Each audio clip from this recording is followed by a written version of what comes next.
The Gateway brings you the day's news from the St. Louis region and across Missouri. It also includes stories from the Illinois side of the river and our Metro East reporter, Will Bauer. In Alton, in Belleville, in East St. Louis, in Edwardsville, in Cahokia Heights, at Scott Air Force Base, I'm Will Bauer. St. Louis Public Radio. Listen to reports from Will and all of our journalists weekdays on the Gateway, on the STLPR app, and wherever you get podcasts. After a little bit of uncertainty and suspense, the Missouri General Assembly has sent the 2018 fiscal year budget to Governor Eric Greitens. And one of the people who is intricately involved in the process is State Representative Deb Lavender. The Kirkwood Democrat joins us on another edition of Politically Speaking to explain how the budget came to be. So let's hit the music. This is the Politically Speaking podcast, a candid conversation with the Show Me State's biggest political newsmakers. I'm Jason Rosenbaum. And I'm Joe Mannies. That's Eric Greitens, Navy SEALs running for governor, and I'm really glad to be on with you, Jason and Joe. I'm going to push back on these regulators. I'm doing this for the people. I was encouraged along the way, not just by my family, but by a lot of teachers and professors, and knew when I was in college that I would run for office someday. We're very excited about the prospect of having some more free market solutions. Even though after the conversation, I still might not agree. We want our listeners to get a real sense of what drives these people. They're actually people with a story to tell. And welcome to the Politically Speaking podcast. I'm your host, Jason Rosenbaum, a reporter with St. Louis Public Radio. Joining me, returning from her European voyage. Yes, on the beautiful Danube, Joe Mannies. And joining us for the first time as a state rep, but her second time on the show, we have as our special guest today, Deb Lavender, the state representative for the 90th State House District. Before we bombard you with pesky questions, can you just let our listeners know what your district encompasses? 90 has 2/3 of Kirkwood, all of Warson Woods, Glendale. I have a piece of Oakland, a sliver of Sunset Hills, and a small portion of Webster Groves. It is a beautiful part of St. Louis County, but every part of St. Louis County is beautiful. Right. But some are more beautiful than others. We are very partial to how beautiful we think we are. Kirkwood still has a fabulous downtown district, and very honored and pleased to be able to serve this district. Especially compared to Webster Groves, I hear. Well, no. Webster has a nice one, too. Webster has a fabulous downtown as well. I just realized we have a Kirkwood resident and a Webster Groves resident on the show. We'll make sure that there's not fisticuffs by the end. No, it's not. Great cities back together. Absolutely. So, what we're going to talk about on the show today is the Missouri legislative budget process and what to expect in the last week of session. We're going to have House Budget Chairman Scott Fitzpatrick on Monday. Joe, I think you might be in Jefferson City for that show. Yes. So I'll be remotely, but I'll be there. But yeah, so just so our listeners know, we're doing a 1-2 punch here, so both sides get their main message in as they head into the final week. So you're representing all the Democratic Party in the legislature here, so no pressure. Sure, no pressure. So you are on the House Budget Committee, and there was some suspense and uncertainty about whether the budget would be finished on time. Frankly, this is my 10th or 11th legislative session that I've watched closely. And there have been some pretty serious budget fights in the past, but it never got to a point where they didn't finish the budget on time, which made me think that they were going to pass it. Yeah, and just so our listeners know, the budget deadline is basically 5 p.m. the Friday, the next to the last Friday. So it's today, right. May 5th. At 5 p.m. And they have to have it on the governor's desk. Now, I had always heard 6 p.m. Okay. Either way, it's got to be at the end of the day on Friday, the week before session is ended. That's right. And the fact that our guest is here in studio in St. Louis probably gives the listeners a sense that they finished it on time. Exactly. So, just generally, as somebody who probably has spent most of the session dealing with this tougher than expected budget, what were some of your general takeaways? Well, first, the governor got the budget to us a little bit late in the process. So typically the governor will get the budget to us on the State of the State address, and it's left on our desks when we get back to our offices. And this year, a new governor, and I'm sure lots of different reasons, but we got it 3.5 weeks after that. So because there's a constitutional deadline, that put a little bit more time restraints on us. The appropriation chairs did a great job in rounding everybody together, having meetings of our appropriations prior to us getting the budget so we could have a sense of what was going on. And then as soon as we got the budget, we really started looking at, there's a process called markup. So you do that in an appropriation committee. I was on the appropriations for health, mental health, and social services. There's an appropriation for agriculture, one for economic development, public safety, corrections. So the different departments throughout the government have appropriations committees. So you do the first markup inside your own appropriations committee. That means I want to move money from this place on the budget over here. So you get to move money inside of what you're accountable for on inside of your appropriations. So the health, mental health, and social services. Then after that, we take that to the full budget committee.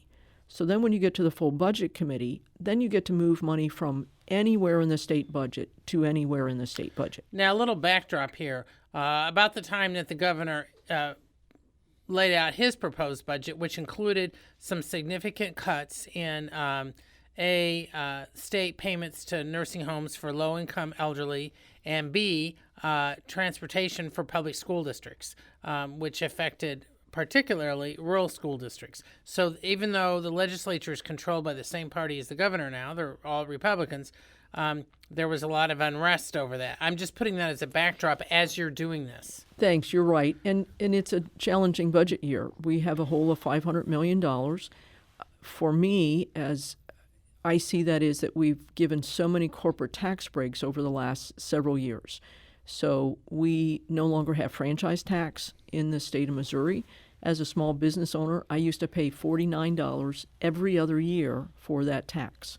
So it was not a burden on me, and yet the reduction of that has cost our state $135 million per year that we no longer have as the corporate franchise tax. Well, and then there's this other corporate tax break, which had not been sold initially as taking so much out of the state budget, and that has to do with how corporations calculate if they're a multi-state corporation, how they calculate their payments to Missouri on income that they say they earn elsewhere. Yes, and that has ended up costing the state significant sums. Yes. I mean, the estimates vary, but I'm hearing between $200 and $300 million a year. Yes, and it had been sold at maybe 20. We were actually, with Senate Bill 19 from a year ago, we were told the fiscal cost to the state would be $15 million. Now, I think the hit to the state has been, I heard more, $200 million, but that's as corporations reorganize. Right. Ongoingly, it won't necessarily be that same amount, but yes, that's another hit to the state. And then several years ago, there was a bill that did something very similar. I think it was manufacturing companies that were able to reallocate how they paid taxes. The Senate bill from last year then put it on to all other corporations versus just manufacturing. In total, I've been taught and learned that there's $200 million a year our state no longer collects from corporation taxes. So if you add that up over the last couple of years and then this big hit with the Senate Bill 19 just going into effect, that's why we're $500 million in the hole this year. Yeah, so actually it's far more than $200 million, the hit, when you include everything. So starting, yes, because it's kind of cumulative and that one hit all at the same time. Next year, we should have $200 million less. Now, we're already at a reduced rate of that $500 million, but then ongoingly, there's $200 million less than we'll have as a state due to corporate taxes. Now, I do want to play a clip from Senator Gina Walsh. She was on our show, I think about 3 or 4 weeks ago, and she had stumbled into the Missouri House. She is a former member of the House, so I think she probably had some fond memories of that place, and remarked on your ability to actually be able to move money from places in the budget. And I want to emphasize here, there are not many Democrats in the legislature. You don't have in the House, especially. And in the House. And by that logic, you shouldn't really be able to have a lot of ability to effectuate this process that much. Here's what Senator Walsh had to say. I was watching Representative Lavender find money all over in the budget. Yeah. All over the place, and it was the most remarkable thing I've seen because she'd have an amendment, and they tell you over there. You want money in this? Go find it. So she went and found it. So she's finding whatever you want to call it, waste or whatever in the budget, and she's finding it there. And I'm sure that the budget chair, Fitzpatrick. Yes. Scott Fitzpatrick of Shell Knob, a Republican. Yes, Continue. yes. And I'm confident that he and Senator Brown, I hopefully would put that money in wise places. So the reason that statement struck me was a couple of things. I mean, the Republicans have spent hundreds of thousands of dollars against you to try to get you out of office, both in 2014 and 2016. So the fact that Republican leadership is basically going along with a lot of your budgetary amendments showcases a couple things. First, you must have had some great ideas that they all agreed with.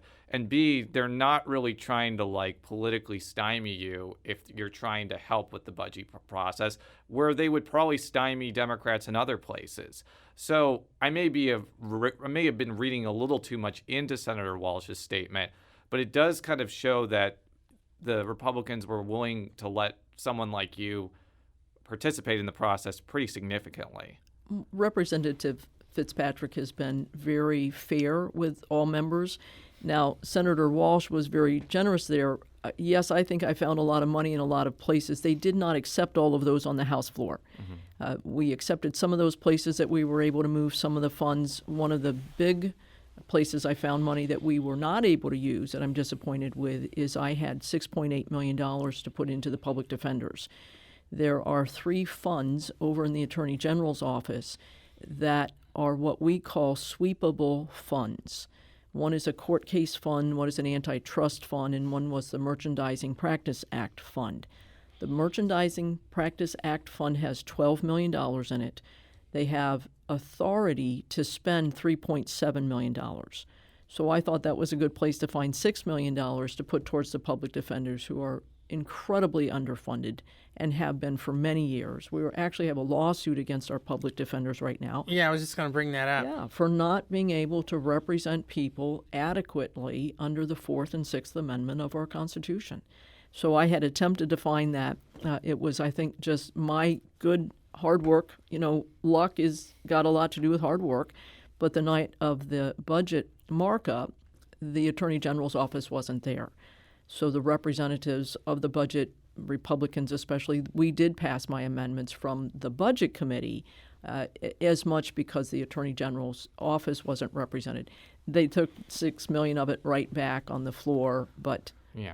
So, I mean, is there discussion at all, since the House is where the budget has to originate, on whether or not this lawsuit potentially could cost the state far more if the budgets continue to underfund the public defender's office? I'm just playing devil's advocate here.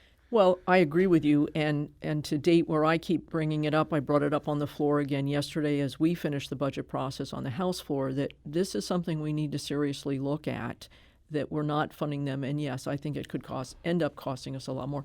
And it already costs us more in that how long people are kept in jail because they don't have a defender to plead their case or to just say, hey, this person's not even guilty.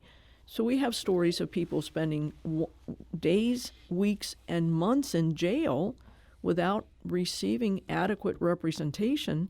So right there, it's already costing us more than it would cost a public defender to just stand up and say, hey, first time, not a big offense, let's let them go home, or here's some bail.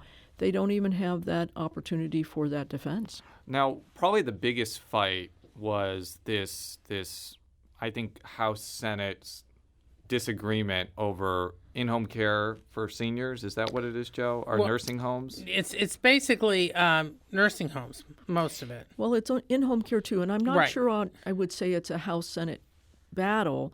The governor presented a budget to us that really took a significant amount of money out of our seniors' in-home and nursing home care. Yes, yeah, it was both. And it's something called points. So to qualify for assistance, you're rated on how ill you are. And today, if you get 21 points, you qualify for some in-home assistance.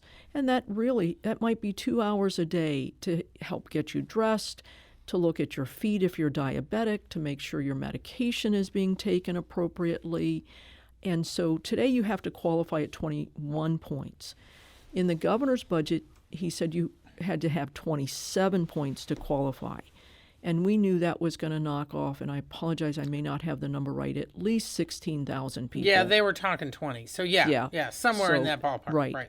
And then the other thing that the governor needed to do was did do in his budget, was he reduced the provider rates. We don't pay these people very well. We don't pay the nursing home very well. We don't pay people very well who go in and do this in-home services. And he was taking 3 and 3.5% from their pay. So those were the two, I think, very big issues in the budget this year. Yeah, and I think people need to understand these are people who also have to qualify on the economic level. Yes. I mean, they have to. Their income has to be low enough. Right. So low-income people, yes. So, okay, I think that there was kind of, when I talked about the disagreement between the House and the Senate, it was basically kind of a different approach to dealing with the whole. Right. The House voted to basically remove aspects of the circuit breaker property tax break for seniors and I guess the disabled as well. I think it might just be seniors. I'm not 100% sure. And there's some disabled. No, it does affect disabled as well. That's why I was making sure. And veterans as well. And the Senate didn't go along with that primarily because of a Democratic filibuster. So what I believe happened last night, and I'm reading off an email that I got from Marshall Griffin, is they ended up passing the budget with, I think, the points not being 27, but being, 23, 24? 24. So that meant that fewer would be knocked off, but still, I think thousands, 8,000. 8,000, yes. So what ended up happening was the Senate passed another bill that would restore the funding and allow elderly residents to keep the property tax break by basically examining special funds that could be used. That's what Senator Walsh indicated, that I found money all over. Those are the funds and fund balances. Now, what do you know? I mean, I don't want to get too granular here, but what funds are we talking about here? Because I do want to make sure that we're not taking money out of needed causes. Oh, no, again. not at all. Not at all. So Representative Fitzpatrick passed the budget in conference committee on Wednesday with point totals at 24, but he had set up a senior service protection fund to fund the points down to 21, where we are now, and restore half of the rate cut. But he did that by taking low-income seniors' tax credits of those who rent. So we knew that would affect 100,000 people, and the average that they got back as a refund was about $450. So that's how he funded that fund, to take the points down to 21 and give half of the rate cut back. I had attempted to find fund balances to make up that difference so we didn't have to take the money from our seniors. And that was not successfully passed on the House floor. Last night in the Senate, they took that idea and they enhanced it. So they took it and asked the Department of Administration, the OA department, to go through these funds and do an equitable sweep. That's the word, that we can sweep these funds. So the best way I know how to explain this to you as an analogy is that we have 430 piggy banks sitting around the Capitol. And if you're a department, let's say we've given you $100,000 to operate your department this year, and you have $2,000 at the end of the year.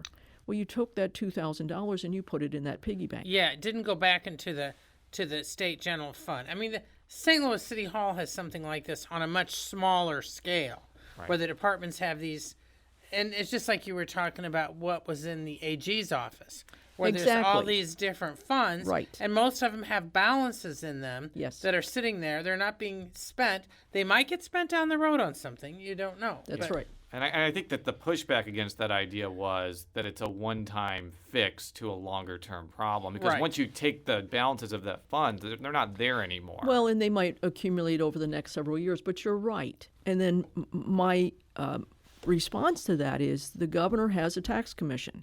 And I'm in the process of setting up a meeting with the chair of that to discuss with him the overall tax policies of Missouri, to look at the tax credits and to see if there are other ways for us to start being more reasonable and being more state-minded with all of these tax credits that we give out, instead of maybe more individually minded.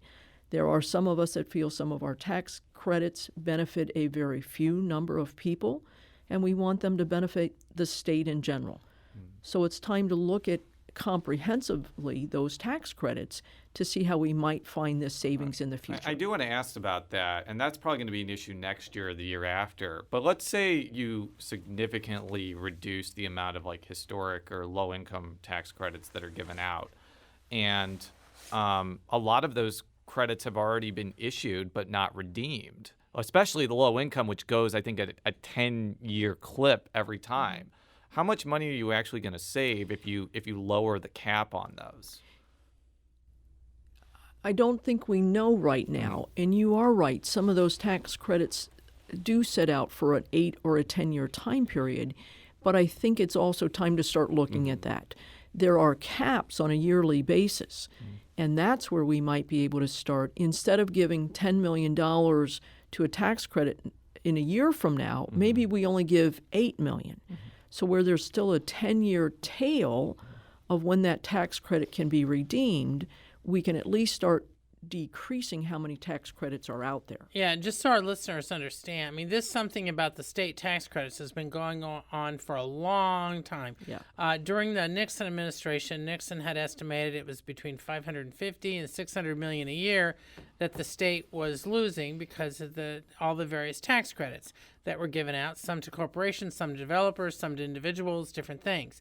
Now, on the backside, some of the backers of these saying that they were generating more in economic activity and helping the state in the long term, just kind of laying this out. Exactly. But this has been something that Republicans and Democrats, this is not so much a partisan issue. I mean, Matt Blunt, his Republican predecessor, had been complaining about this. Yeah, but there are going to be a lot of powerful interests that are going to push back against this. Developers, banks, historic preservationists, and political leaders in St. Louis and Kansas City. So this is not going to be an easy fight when it comes. And I think that's what, and I'm going to say there's a flavor to legislators. And right now, this group of people who are serving the state seem to be more opposed to tax credits than maybe legislators in the past have.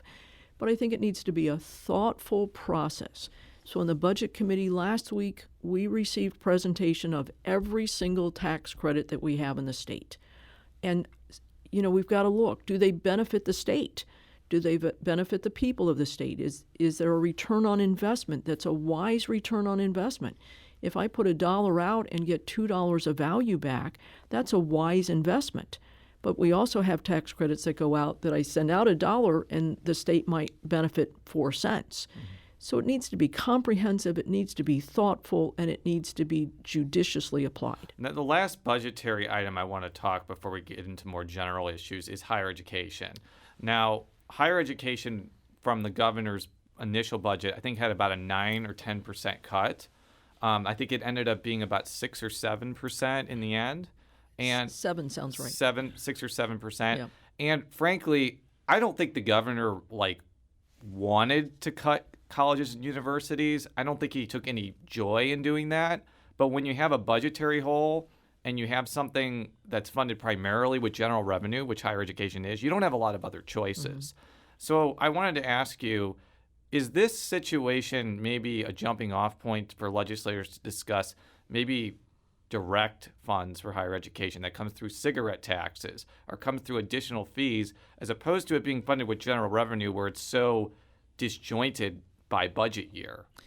I think that's a nice idea. I've not heard any conversation on that. And then knowing that we are not raising gas tax to help with our roads and bridges, correct, I think it would be challenging to see where we might decide to get those taxes from to help with the higher education. Yeah, because what this has done, during part of the Nixon years, he had cut a deal with the state colleges and universities to not have any tuition increases in exchange for getting additional or stable state funding. The conventional wisdom right now is that the tuition costs in Missouri are going to go up for the public universities and colleges because the income's going down. And some compare Missouri's tuition with other states, and they say Missouri's tuition is some ways higher, depending on the state that you're comparing with. Right. But the bottom line is, if you need to cut because of the problems that we just talked about, then higher ed's going to take a hit. And at the same time, there are pushes from people who want to try to re-examine some of these corporate cuts, but from what the others are saying, they would have to go to the voters to restore some of this, and so they're not going to do it. The Hancock, and then there's the Hancock Amendment, which restricts state how much we can raise at one time. Correct. But there's also, I believe, a second component to that is called a farmhand. I think I have that right, that we can raise taxes. This year, we could have raised taxes to $90 million without a vote of the people. Yes, because of the drop in income. There is some that we can do, but then anything over that limit, we have to go to the vote of the people. But there doesn't seem to be political will to do that. There doesn't seem to be. We still, you talk about Republican-led legislature, governors, no new taxes continues to be the theme. And there's the other tax cut stuff that was approved 2 years Senate ago. Bill 508. Which goes into effect most likely, arguably, yes, this summer. Right. I mean, it's supposed to be phased in. It's going to depend how much income the state has. There's a trigger. Right. There's a trigger. But the bottom line is, we're talking about all this. There could be additional losses depending on what the bottom line is. For somebody earlier this year said Missouri has driven off the cliff of these tax issues. We just haven't hit the bottom yet. I think next year in the budget is likely to be as challenging, if not more, than we've had this year.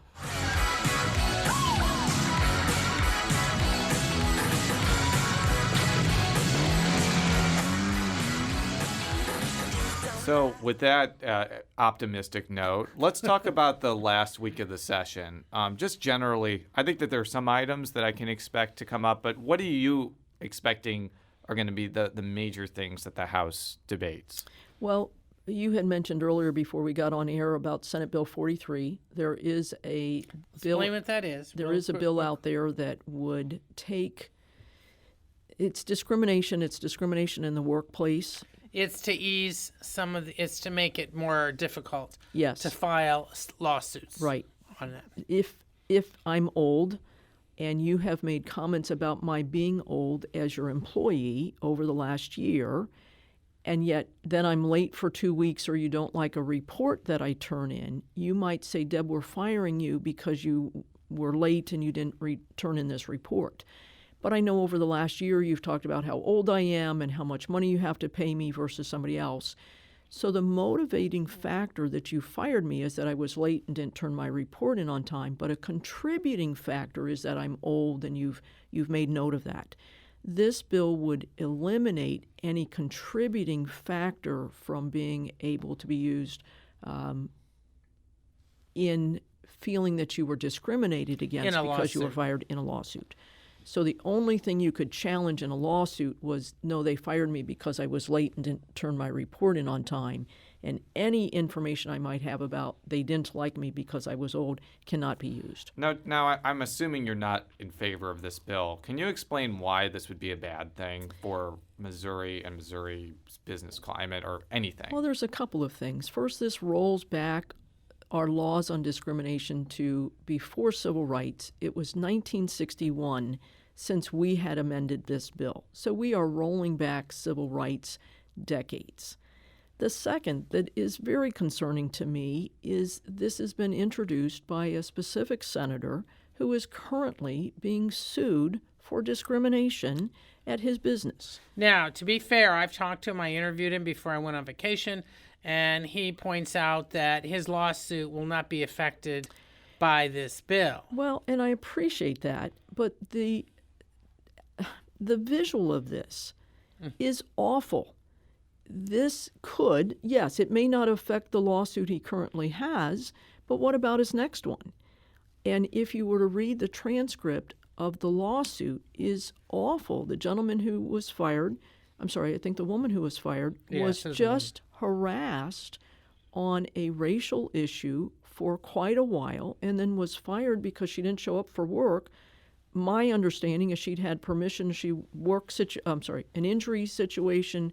She thought she'd been approved to go to the doctor, and then she's fired. So it may not affect the current lawsuit, but what about future ones? And when we discuss ethics and conflict of interest and self-dealing, there doesn't seem to be anything that lines up better than this lawsuit and the senator who's introduced it. So the upshot is, what do you think is going to happen with this bill in the final weeks? We have been told it's been sitting on our calendar for 2 weeks. It has not come up yet. We are very against this. We think this rolls us back. Now, we, you mean Democrats. House okay. Democrats. And then we will, see what happens. Hopefully right now it hasn't come up because they don't have the votes on their own side in realizing many of the things that I've just said also. So on that point, and you're an excellent seguer into our next clip, I interviewed State Representative Dean Plocker, a Republican from Des Peres, and he provided me kind of an insight of how this debate is going to go and how this bill could potentially fail. And here's what he had to say last week. So there really is a lot to be discussed. This is a debate on the floor that will last hours. My last calculation here on amendments that were filed in Senate Bill 43, and these are House amendments. This is the way. There are almost 40 amendments. Yeah, and my understanding is if one of those amendments passes, this bill is dead, pretty much, because if it goes back to the Senate, it will be filibustered into oblivion. Is that your understanding too? Well, I would like to think that the bodies can make a bill better, and that both bodies would be willing to take a bill back from the other side and debate it further. Long pause there when I asked the question about being filibustered into oblivion. Is it your understanding if one or two amendments pass, this bill is pretty much dead on arrival in the Senate? Yes, it is. And that's why the Democrats have a great hope and plan to get at least one amendment onto this bill. That is one of the methods that we feel, if the debate comes to the floor, that we can alter the bill to, first off, make it a better bill. We think this is a terrible bill and terrible policy for the state of Missouri. I mean, how much do you think it's a priority both for the Democrats and maybe some of the attorney groups, whether it be MATA, whether it be the defense attorney groups too? I've heard even the defense attorneys don't really like this either, that this bill fail. Well, I think it's a significant priority of the Democrats. We do fight for the working family. We do fight for what we feel is right. We've had a lot of racial issues in Missouri, Ferguson, the University of Missouri. So there are racial issues that happen in our state right now, and we just feel this is very targeted towards those civil rights gains that we have made over decades of time, and that this would take us back to a place we just don't think is appropriate in our state. Okay, well, looking at the broader picture, so you've got this bill, but then you've got other bills. So, and there is concern that a bill like this is going to kill off time to deal with other bills. So what are other issues? I mean, we're talking about abortion here. We've got several things that could be coming up in the final weeks.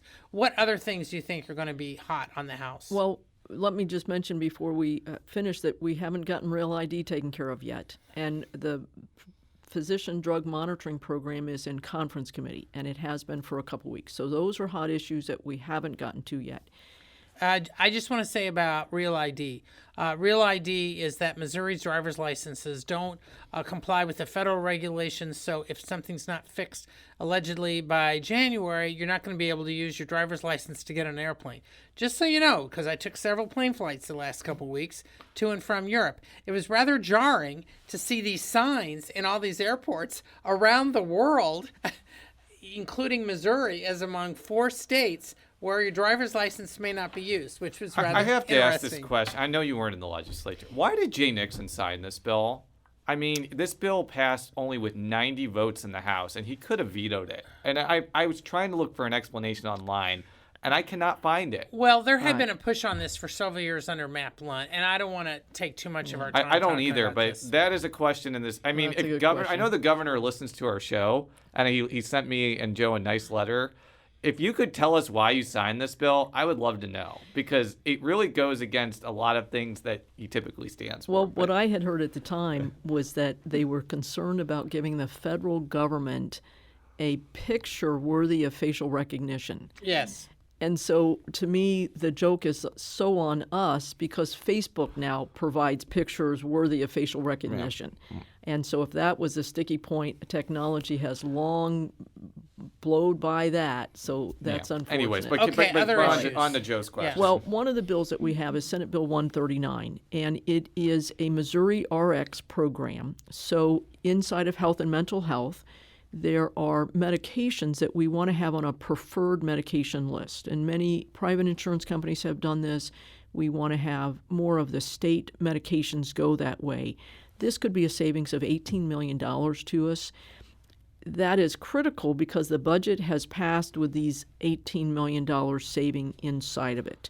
So we kind of put the horse before the cart, but this is a bill that we need to come up and have happen this week is Senate Bill 139 on the House floor. Another Senate bill that's come over to us is 313, which is, in my world, a school voucher bill. It allows people, and this is just kind of humorous to me, where we don't like tax credits.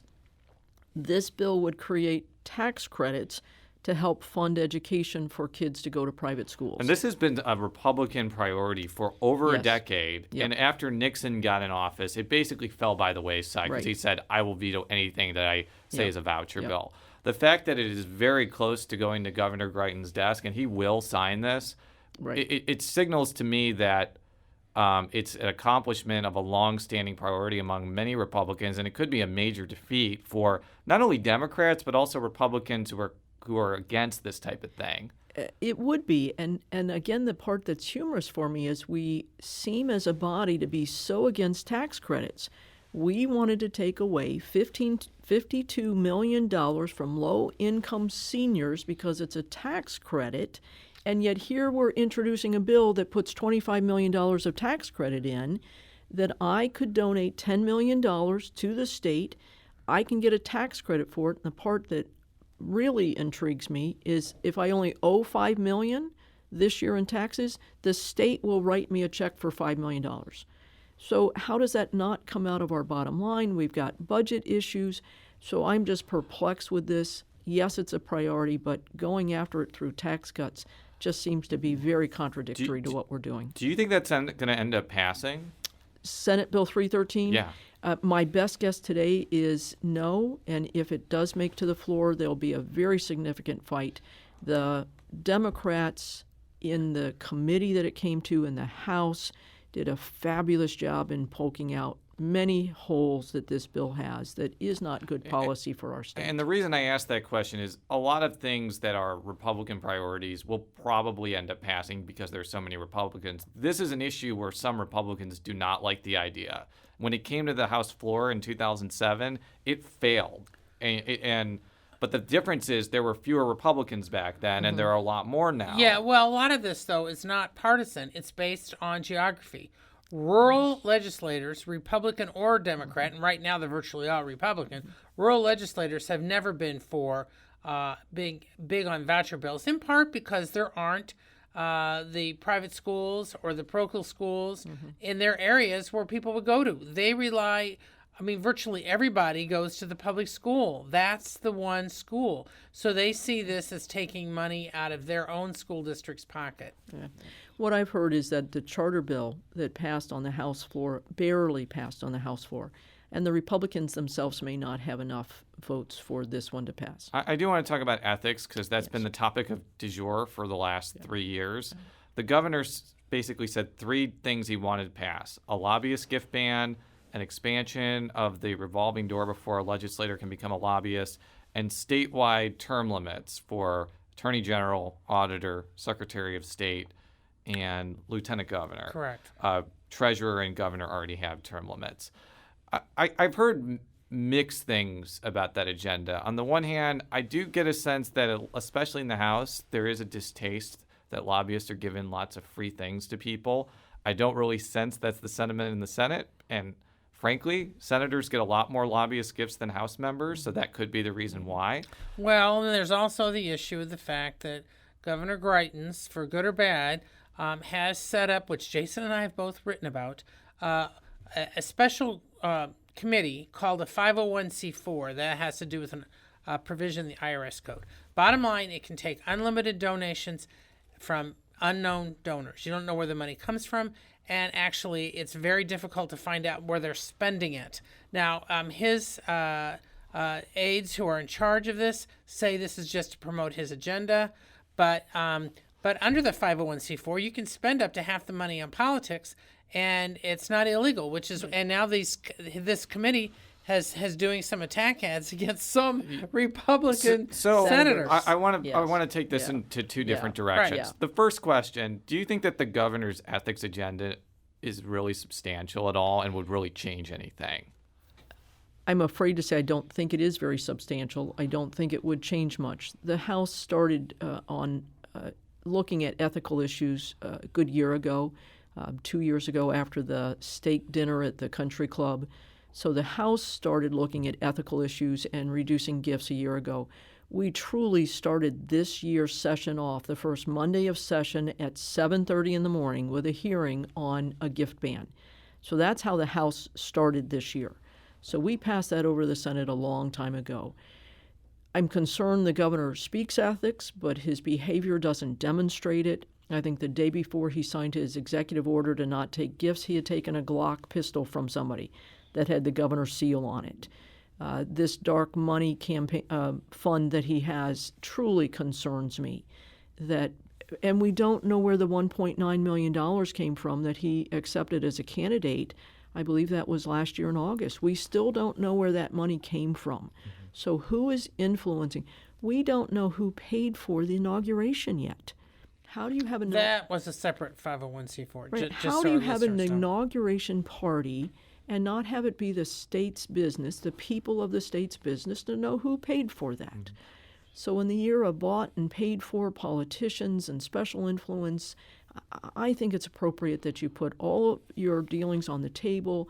It should be open, that people know who's giving you money, how much money they're giving you, what legislation we are passing or are not passing. And the B aspect of my question was about the nonprofit disclosure bid. Now, as we speak right now, it's being debated in the Senate. Right. But I'm getting a sense that it's path to being passed, despite the fact that House Speaker Todd Richardson supported it back in 2012. Not very promising on a number of fronts. I've heard conservatives like Greg Keller and Carl Bearden talk about the privacy of some of these donors. That intrigues me. Yeah, So, I want you to respond to that. So now it's okay. So we can look at, I'm going to use Chick-fil-A as an example. So Chick-fil-A's owner donated money to against same-sex marriages. And the public found out about that. And there is some public that chooses not to go to Chick-fil-A anymore because they don't like where the owner spends his profits. And so you have other businesses now saying, well, I should be able to do that without a blowback from the community to my business. I disagree. You're welcome to spend your profits wherever you want to spend them. But then stand up and be proud of where you're putting it, how you're using it. I think that should be public information. Now, just as information, many other governors in other states have set up these 501c4s.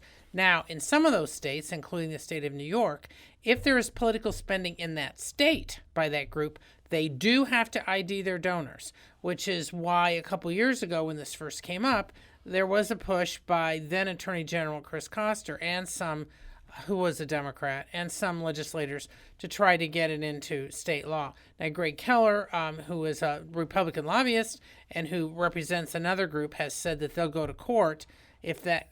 But so my point is, while Missouri does not require any of this, some states do.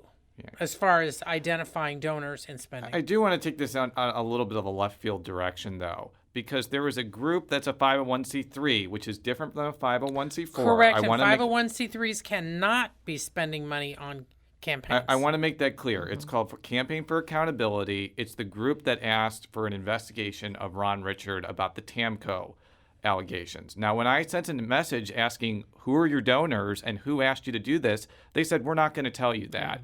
So I want to just ask, since that's a Democratic-leaning group going after a Republican, do you think that is right? Because for all I know, I don't. Some interest group told that group to do that. Right. No, I don't. And I'm not saying they did that, but I'm just saying. But continue. I don't think any of that's right. Why is it okay for anybody to hide sources of their money when they're being involved in politics? Whether you're supporting somebody, whether you're attacking somebody else, all of that's likely to influence politics in our state. And I think we all trace this back to Citizens United of the Supreme Court, and that's 7 years ago. Yeah. And the billions of dollars that have now been poured through campaigns, I think is unfortunate for our nation. My last question for you before we wrap up. What's been your impressions of the governor? What's been your impressions of the legislature under Republican governorship? And what are you expecting the next few years? Because you're in the legislature till at least 2018. If you win re-election after that, you'll be there for longer. What's the new reality like? Well, I still love my job. I have since the start, so I love the policy and being able to delve into, as I said, the budget. The governor seems to be having a little bit of issues relating with the Republicans in the Senate, and I think that is casting a shadow on a lot of what's happening legislatively. He does seem to be coming to the senators in more of a confrontational manner instead of a cooperative manner, and I think that's affecting what's happening in Jeff City. The House, I think we've done well. I think we've done a lot of work this year. I do think it's a little bit more pointed. Republican agenda. We have passed right to work. We're taking a tort reform to such an extent I think it's going to hurt individual citizens in Missouri having their day in the courthouse when they feel they've been wronged. We've gone after union organization. Prevailing wage, I believe, was truly agreed and finally passed yesterday by both chambers. So there does seem to be a very pointed agenda against working people in this state.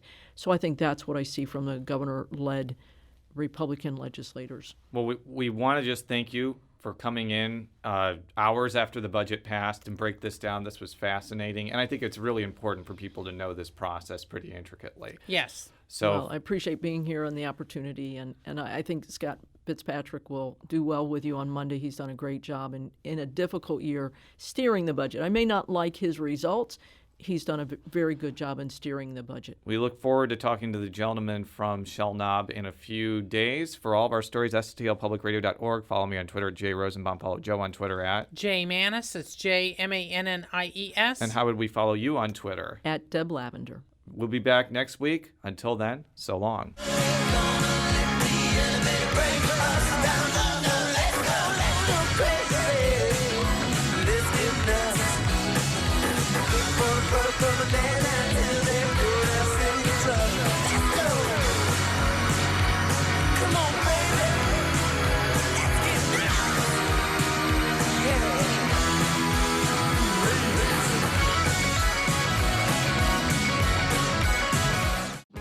If you have a smart speaker, you have access to the entire world of NPR and St. Louis Public Radio. All the latest news and all the captivating stories. Activate our voices with yours by telling your smart speaker to play St. Louis Public Radio.